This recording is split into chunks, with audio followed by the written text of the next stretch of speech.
자, 지금부터 막판 스퍼트 올려보겠습니다. 최종 공략 막판 스퍼트. 오늘도 그레이투자클럽 최영동 팀장과 화상으로 연결해서 이야기 들어볼게요. 안녕하세요. 예, 안녕하십니까. 네. 자, 어제 추천해 주셨던 종목이요. 어제도 좀 크게 반등을 했고 오늘까지 급반등을 이어가면서 하루 만에 좀 좋은 수익률 올리고 있어서요. 제노레이입니다. 7.67% 오후 1시 기준으로 지금 수익률을 내고 있고, 자, 이 종목 한번 짚어주시면서 오늘은 또 어떤 종가 공략도 주실까요?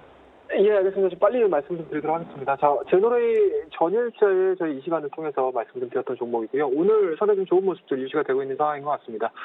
10%대에 대한 상승 흐름도 좀 보여주고 있고요. 뭐 오늘 아무래도 이제 지수에 대한 영향을 좀 많이 받고 있는 것 같습니다. 그만큼 낙폭이 좀 과대했던 종목군들 위주로 해서 빠르게 좀 올라오고 있는 상황들이고요.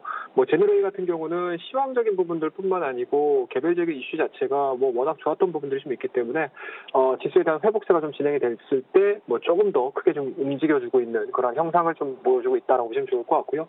다만 좀 긍정적으로 볼 수 있는 부분들은 5일선과 21선에 대한 이격 자체가 좀 많이 벌어져 있었던 상황이었습니다. 그리고 오늘 같은 경우 일단은 7만 주 정도에 가까운 거래량이 좀 더해지면서 5일선을 좀 강하게 돌파를 시켰고요. 그리고 21선과의 이격 자체가 좀 줄여나가고 있는 모습들이기 때문에 기술적으로도 상당히 좀 완성도가 좀 높다라고 말씀드릴 수가 있을 것 같고, 동사가 가지고 있는 기본적인 영상 진단 시장에 대한 성장성 부분들은 올해뿐만 아니고 2019년도까지 이어질 가능성이 상당히 높기 때문에 중기적인 관점으로 봤었을 때는 물론 뭐 3만 원대까지 올라가는 거를 뭐 기다려볼 수는 있겠지만 단기적으로 시장에 대한 안정화 부분에 포커스를 좀 맞추셔가지고 한 20일 전 부분, 그러니까 쉽게 말씀드려서 어제자의 목표가라고 할 수 있는 한 23,000원대까지에 대한 상승 흐름들이 좀 나와주게 되면은 단기적으로라도 좀 수익 실현 시켜보시는 것도 나쁜 전략이지 않다라는 거 말씀을 드릴 수가 있으니까요. 뭐 어제 이 시간을 통해서 제너레이 관련해가지고 매수하신 분들 다시 한번 축하드린다라고 말씀드리고요. 조금 더 시간을 좀 투여를 하셔가지고 한 23,000원대까지에 대한 상승치는 1차적인 목표치는 설정을 하고 좀 차분하게 좀 대응을 해보자라는 전략 말씀을 드리도록 하겠습니다. 자, 그러면 오늘 시황적인 부분들 잠깐 좀 언급을 좀 드려야 될 것 같습니다.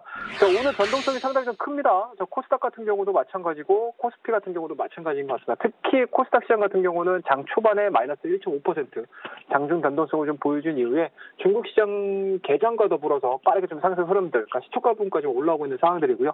뭐 수급적인 요인들을 좀 말씀을 좀 드리게 되면은 어제 같은 경우 기관 쪽에 대한 매수세가 좀 강하게 들어옴으로 인해서 시장에 대한 안정화를 좀 깼다라고 하게 되면은 오늘 같은 경우 기관과 외국인들에 대한 매도세가 나오고 있긴 하지만 여전히 그동안에 매도로서 좀 대응을 해줬었던 개인들의 물량들로 인해서 지수에 대한 상승폭은 어느 정도 견지를 해주고 있다라는 거 말씀드릴 수가 있을 것 같고요. 다만 이제 시장에 대한 성격을 좀 보셔야 될 것 같습니다. 어제 같은 경우 외인과 기관 쪽에 대한 매수세로 인해서 어느 정도 시장의 지수에 영향을 미칠 수 있을 만한 종목군들에 대한 강세가 좀 나와줬다라고 하게 되면은 오늘은 아무래도 이제 개인들의 매수세가 좀 크게 좀 나오다 보니까 개별주 위주의 상승세가 좀 유지가 되고 있습니다. 이러한 부분들이 시장의 특성이라고 보시면 좋을 것 같고요.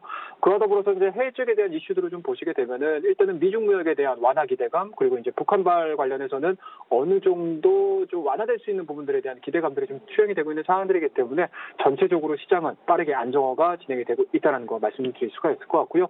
뭐 오늘 10월 말일입니다. 그리고 이제 다음 달 11월 6일이면 미국의 중간 선거가 지금 진행이 되는 스케줄이 좀 되어 있는 상황들이기 때문에 어찌됐든지 간에 시장에 대한 변곡점으로 저희가 점치고 있는 중간 선거에 대한 결과물들을 좀 지켜본다라고 하게 되면은 나쁜 쪽보다는 좀 좋은 쪽에 대한 해석을 해볼 수 있는 시장의 분위기가 이어지고 있다는 거 다시 한번 좀 말씀드리도록 하겠습니다. 자, 이러한 부분들을 좀 토대로 해서 오늘 좀 들어갈 종목, 오늘 그리고 막판 공략주로 한번 제시해드릴 종목에 대해서 말씀 좀 드릴 텐데요. 자, 오늘 말씀드릴 종목은 락이라는 종목을 좀 말씀드리도록 하겠습니다. 일단은 뭐 동사에 대한 투자 포인트는 한 3가지 정도로 저희가 좀 정리를 해볼 수가 있을 것 같습니다. 뭐 일단은 뭐 기본적으로 다음 주면 이제 광군제 성수기에 지금 진입이 될 수 있는 가능성이 좀 있기 때문에 뭐 미중무역 분쟁의 완화 부분들뿐만 그런 부분들이 좀 이어진다라고 하게 되면은 중국발 관련된 소비주들에 대한 상승 흐름들을 예측해 볼 수 있는 상황들이기 때문에 지금 정도 수준에서는 낙폭과대 종목군들 그리고 기간적인 부분들로 왔었을 때 모멘텀으로 봤었을 때는 좀 충분히 좀 들어갈 수 있는 시기적인 타이밍이 오지 않았나라는 거 말씀을 드릴 수가 있을 것 같고요. 두 번째로 좀 언급드릴 수 있는 부분들은 아무래도 이제 락앤락 같은 경우 성장이 어느 정도는 다 했습니다. 하지만 동남아 시장을 위주로 해가지고 지역에 대한 고성 장세가 좀 지속이 되고 있는 상황들이기 때문에 중국에 대한 성장 흐름들이 정상화가 이루어지고요. 그와 더불어서 동남아시아 쪽에서에 대한 성장 흐름들이 계속 지속적으로 이루어진다라고 하게 되면은 지금 구간은 매도에 대한 의견보다는 오히려 매수의 의견에 가깝다라고 말씀드릴 수가 있을 것 같습니다.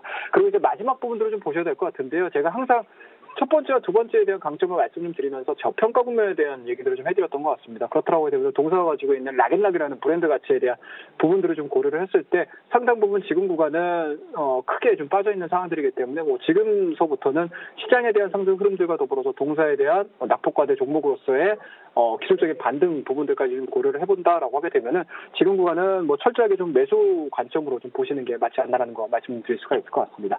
자, 차트를 좀 보면서 우리가 목표치를 좀 설정을 해보셔야 될 것 같은데요. 뭐 오늘 보여주고 있는 21선에 대한 돌파 흐름들 상당히 좀 의미가 있습니다. 자, 그렇다라고 되면은 21선에 대한 돌파 흐름들, 뭐 앞전에 제너레이 같은 경우 5일선과 21선의 이격이었다라고 하게 되면은 동사 같은 경우는 21선 돌파 이후에 중기 이평선과의 이격을 좀 고려를 안 해볼 수가 없을 것 같습니다. 자, 그렇다라고 되면은 현재 진행되고 있는 하락 추세에 대한 상단이라고 할 수 있는 부분들까지 우리가 이격을 좀 좁혀나갈 수 있는 관점으로 좀 접근을 해본다라고 하게 되면은 지금 가격대에서는 충분히 매수 관점 말씀드리고요. 지금 정도에서 매수가 좀 이루어지시게 되면은 직접 고점인 것 같습니다. 61선이 자리 잡고 있는 17,000원대까지에 대한 좀 짧은 스윙 관점에서에 대한 수익 목표치 설정을 하시는 게 좋다라는 거 말씀을 드리고요. 뭐 손절 라인이 굉장히 좀 간단합니다. 현재 지금 보여주고 있는 단기 쌍바닥권 14,000원대를 하향 이탈하는 가격 14,000원대를 하향 이탈하게 되면 손절로서 대응을 하시는 전략들을 좀 제시해 드릴 테니까요. 남은 시간 끝까지 락앤락에 대해서 관심 있게 지켜봐 주시고요. 여러분이 시장에서 이기는 그날까지 막판 스포츠는 계속됩니다. 오늘도 그래